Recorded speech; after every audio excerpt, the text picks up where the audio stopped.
Buen día, muchachos. Vamos a iniciar con la clase de la materia de Ciencias Políticas 2. Ustedes el día de ayer estuvieron trabajando con lo que son los antecedentes o aspectos importantes de la Revolución Industrial. En la clase del día de hoy vamos a estar hablando lo que son factores de la Revolución Industrial.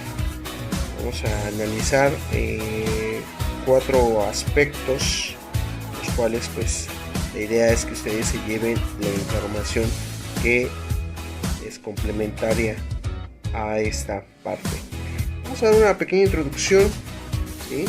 Ayer veíamos cuál fue la época o los siglos en los cuales empieza una revolución industrial. La denominada revolución industrial tuvo su origen en Gran Bretaña desde mediados del siglo XVIII, muchachos. Es uno de los aspectos que es más discutido en el estudio de la historia de este proceso, pues ya que se identifica o se busca cuál es la explicación del por qué tuvo lugar primero en Gran Bretaña y no en otros países. Sabemos que la revolución industrial es denominada así por el cambio que se desencadenó a partir de una economía agraria y pasa a lo que es a una industria y a una mecanización. Veamos el siguiente aspecto.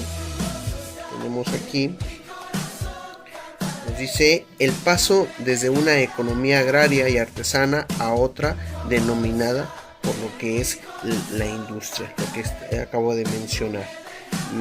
Vemos aquí una clara ilustración, ¿sí?, de cómo creo que sí, la materia de estructura socioeconómica se habla de un desarrollo industrial, de cómo se empezó primero desde casa a trabajar y posteriormente se empieza a transformar en lo que es una industria.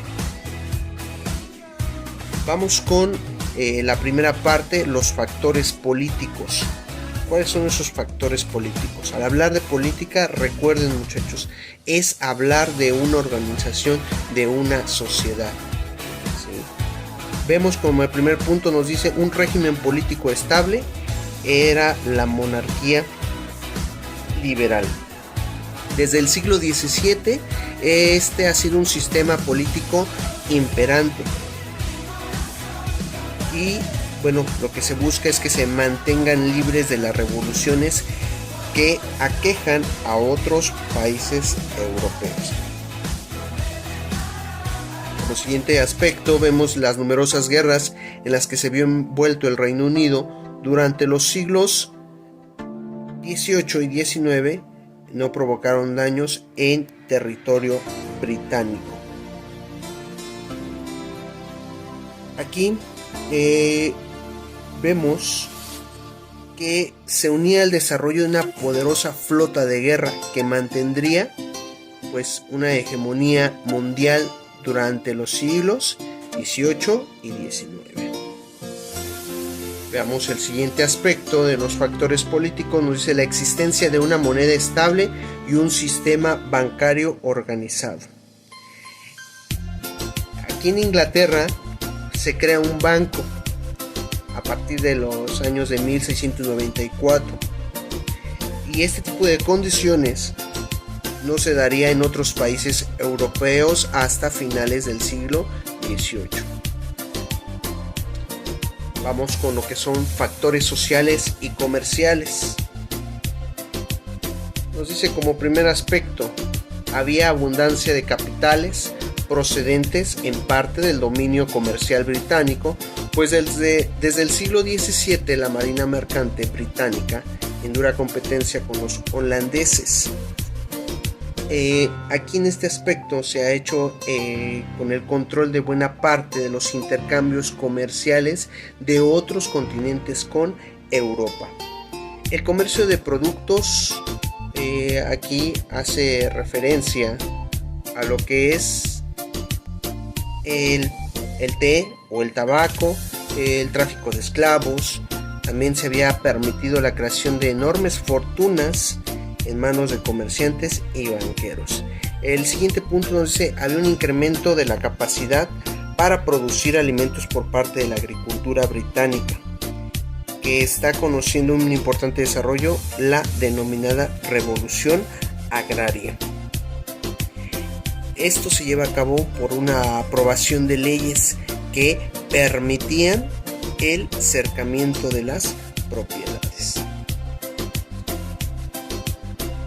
Antes de pasar a este punto, aquí nos regresamos al segundo, nos dice que existía una abundante mano de obra. La población británica crece a gran ritmo a causa de fundamentos de los cambios que existían en la agricultura. El tercer punto nos dice la mayor libertad económica.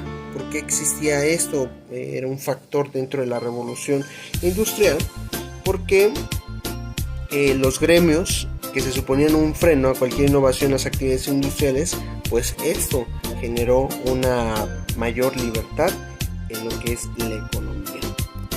Veamos el siguiente aspecto. Nos dice el escocés Adam Smith, autor de La riqueza de las naciones, quien hiciese la más destacada e influyente defensa de la libertad económica. Adam Smith, la mejor forma de emplear el capital es lo que nos habla de su obra, La riqueza de las naciones. Esto es para crear riqueza en la cual intervienen los gobiernos en lo más reducible posible. ¿Sí?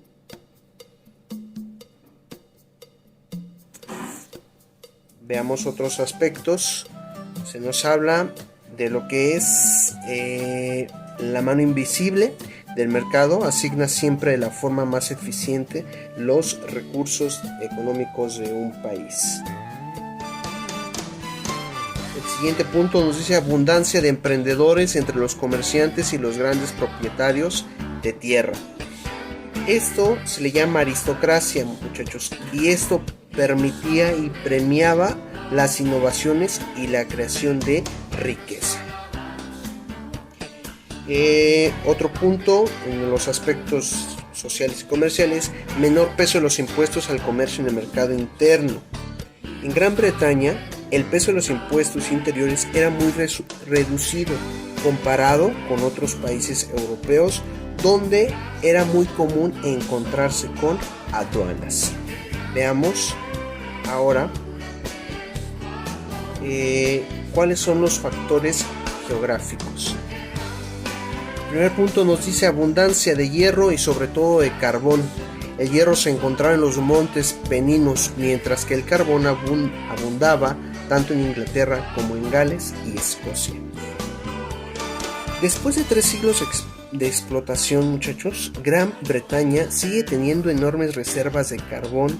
En las proximidades de las minas de carbón se concentra gran parte del potencial industrial británico. Y esto genera un nacimiento de una fuerte industria siderúrgica básica. ¿Y para qué nos sirve este tipo de industria? ¿Sí? En este tipo de industria genera o proporciona metales baratos para la construcción de máquinas, ferrocarriles e infraestructuras. Vemos el siguiente punto, fácil y constante suministro de agua como fuente de energía, pues el clima lluvioso proporciona corrientes de aguas numerosas y constantes. Este factor nos ayuda mucho a la energía hidráulica, que desempeñaba un papel importante en los años previos a la difusión de la máquina de vapor. Como último punto nos dice el factor insular, abundancia de puertos que facilitan el comercio nacional e internacional.